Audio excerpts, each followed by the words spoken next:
कहता कि मुसलमानों की अपनी आज़ादी, वहां वो अपने उसूल, अपने मुआशरत, अपने राज, अपनी तहजीब, तमद्दुन और अपने दीन के मुताबिक अपने निज़ाम को चलाएंगे। तो जब तक यहाँ नहीं चलेगा उस वक्त तक इसकी और ये कहते हैं तरक्की और ये वो। भाई आप मुझे बताएं कि इस मुल्क के अंदर कितनी यूनिवर्सिटीज मौजूद हैं, कितनी आज तक।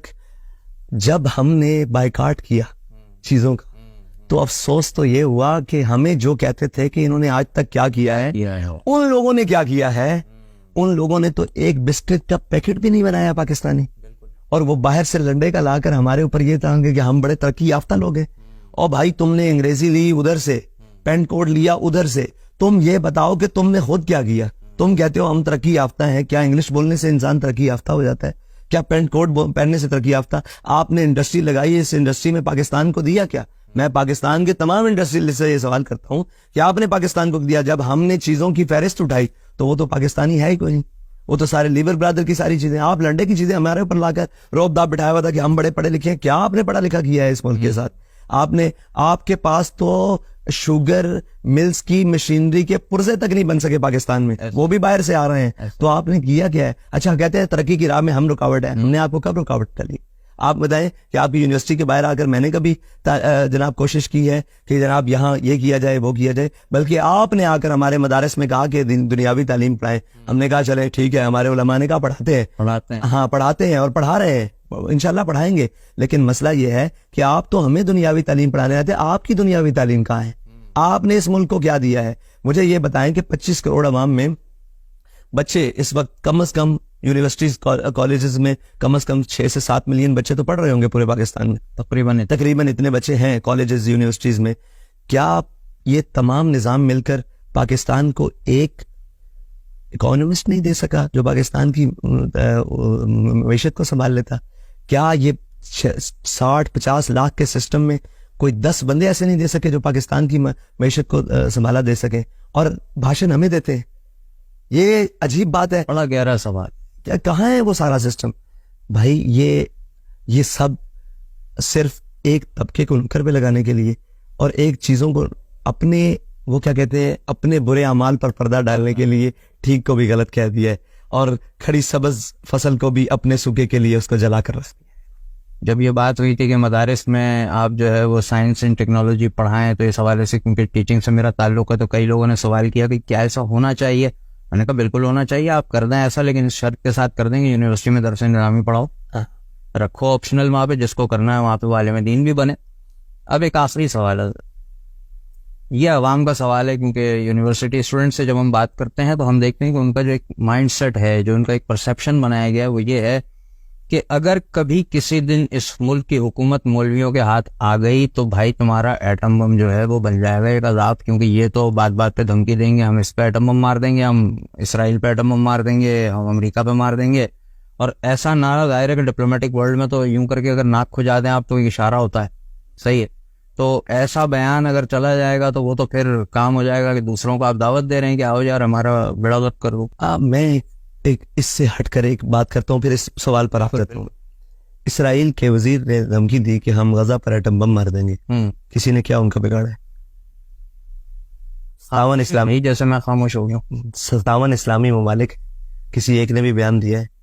उन्होंने तकरीबन यहाँ हजारों बच्चे, खवातीन, मर्दों की तो तादाद ही अलग है, ठीक है, उन्होंने शहीद कर दिए। क्या कोई दुनिया में बोला है? नहीं। भाई ये याद रखना, ताकतवर हमेशा ताकतवर होता है, अपनी ताकत को पहचाने। अगर ये आपके लिए आजाब है ना, तो आप एक दफा ऐसा भी करके देख लें, खाकम बदहन मैं मुंह में कहता हूँ कि आप कहते हैं एटम बम, ये याद रखिएगा ये एटम बम आपको आज तक संभाले हुए है, कल ये ना हो कि आपसे ये भी न समझे। अपनी ताकत को पहचाने और अपनी ताकत को, कहते हैं ना कि जैसे हाथी को अपनी ताकत का अंदाजा नहीं होता, पाकिस्तानी कौम को भी अपनी ताकत का अंदाजा नहीं है, अपनी कौम का अंदाजा नहीं है। मुझे ये बताएं कि जो ताने दे रहे थे कल तक हमसाए ममालिक में कि हम पत्थर के दौर में आपको पहुंचा देंगे, आज आप उनकी मिसालें देते हैं, जिनका डॉलर नीचे, उनके पास खरीदने के पास है, उनके पास उनका मुल्क ठीक चल रहा है, वहाँ जनाब नाम क्या है, चोरी डकैती और इसका जो है वो शराब बिल्कुल कम ना होने के बराबर आती है, ना होने के बराबर आ रही है, उनकी मईशत बेहतर चल रही है। तो वो किस बुनियाद पर चल रही है? लेट जाने की बुनियाद पर, लोगों के आगे सरेंडर करने की बुनियाद पर, या अपने मौके पर डट कर खड़े रहने की बुनियाद पर? ठीक है, अच्छा, अगर आप ये कहते हैं कि डिप्लोमेटिक दुनिया में ये होता है, तो ये याद रखें कि डिप्लोमेटिक दुनिया में ताकत की बात मानी जाती है। दुनिया में आप जितने मर्जी मामला चला ले, वीटो वाले वीटो है, 5 वीटो है, वो वीटो है। आप जब तक अपनी ताकत नहीं लाएंगे, लोगों को ये नहीं बताएंगे कि हम ताकतवर हैं और हम अपना हक छीन कर भी लेंगे, उस वक्त तक आपकी बात कोई सुनने के लिए तैयार नहीं। अब तो पता नहीं ये है या नहीं, अब तो ईरान आपकी बात नहीं सुनता। आप डिप्लोमेटिक दुनिया की कहाँ बात कर रहे हैं, वो ऊपर वाली जगह पे बात कर रहे हैं और कहते हैं कि मौलवियों के हाथ में एटम बम आ गया। तो यार 76 साल में आपके हाथ में है, आपने उससे ने आपकी हिफाजत करनी थी, आपसे उसकी हिफाजत नहीं होती। अब तो हमारे पास ये भी एक दफा प्रोग्राम चल चुका है कि इस एटमी प्रोग्राम को बैक रोल सरेंडर, ये प्रोग्राम IMF के उस शिकों में शराइत में शामिल है, वो वजह करें ना करें। और IMF के साथ जो अभी 10 से 12 शिकों जो अभी पब्लिक नहीं हुई, वो जिस दिन हो गई, अल्लाह खैर कर देगा इस मुल्क की, तो बेहतर है। ठीक है, हम तो मर रहे, देखें हम तो वो लोग नहीं है, इस दीनी तबका, उलमा तबका, मौलवी तबका, इस पाकिस्तान का वो दीनी और जनाब तबका, वो इस पाकिस्तान से भागा नहीं है। हम पहले भी नहीं भागे, अंग्रेज आया था, ये सब भाग गए थे, बाखुदा भाग गए थे। इन्होंने या तो उससे साजबाज कर ली या भाग गए थे। ठीक है, हम उस वक्त भी अंग्रेज के सामने खड़े रहे, 1857 की जेलें काटी, काला पानी की जेलें काटी, सर चौकों में लटकवाए। आज भी खड़े रहेंगे।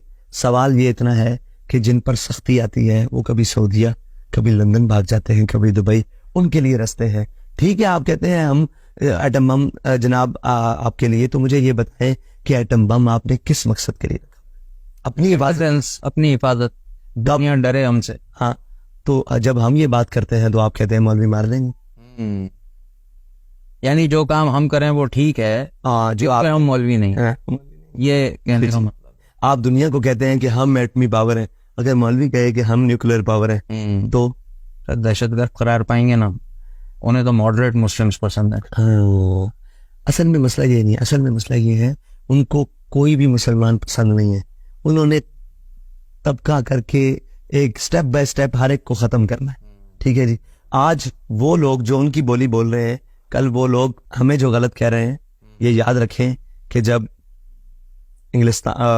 स्पेन में आए ना सारे, तो स्पेन के अंदर वो सारे दीनी तबके भाग गए थे और स्पेन में इस्लाम और उसका वजूद बाकी नहीं रहा। आज जब बड़े सगीर में मुश्किल वक्त आया था तो यहाँ से भागा कोई नहीं। आज भी जो कुछ बका है ना, जो कुछ बात है, कहते हैं कि हमने अमेरिका को एब्सोल्युटली नोट कहना है, तो तब हमारी बात बनी है। ये अब कौन का जरिए ना, तो वो सबसे बेहतर कौन कह सकता है? अमेरिका किस से डरता है? यहाँ से एटम बम से नहीं डरता। नहीं, वो यहाँ डरता मौलवी से। सीधी सी एक बात है कि उसका डर है दीनी तबका। हमारे पास रैंड कॉर्पोरेशन की रिपोर्ट्स मौजूद हैं, जिसको हम पढ़ते हैं, देखते हैं कि उन्होंने कब किस जमाने में प्लान शुरू किए थे कि भाई आपको लोगों के दीन को इनफरादी हद तक रख देना है कि आप नमाज रोजा करो, आप हमारे लिए अच्छे हो। आप न्यूयॉर्क के स्टेशन पे नमाज पढ़ेंगे ना, एक सिपाही आके खड़ा हो जाएगा कि इसको नमाज पूरी करने दो। उससे प्रॉब्लम नहीं है, उसको प्रॉब्लम है निजाम से। आपने हमारे निजाम को कबूल करना है, हम आपके मजहब को कबूल करेंगे। आप दीन की बात करोगे तो आप हमारे दुश्मन हो। बिल्कुल, ठीक है, तो हम दीन की बात करते हैं और हम ये समझते हैं कि इकबाल ने कहा, जुदा हो दीन सियासत से तो रह जाती है चंगेजी। सियासत से दीन जुदा हो जाए तो चंगेजी रह जाती है, और अगर दीन से सियासत जुदा हो जाए तो वो रहबानियत रह जाती है। ठीक है, ये लाजिम और मलजूम है।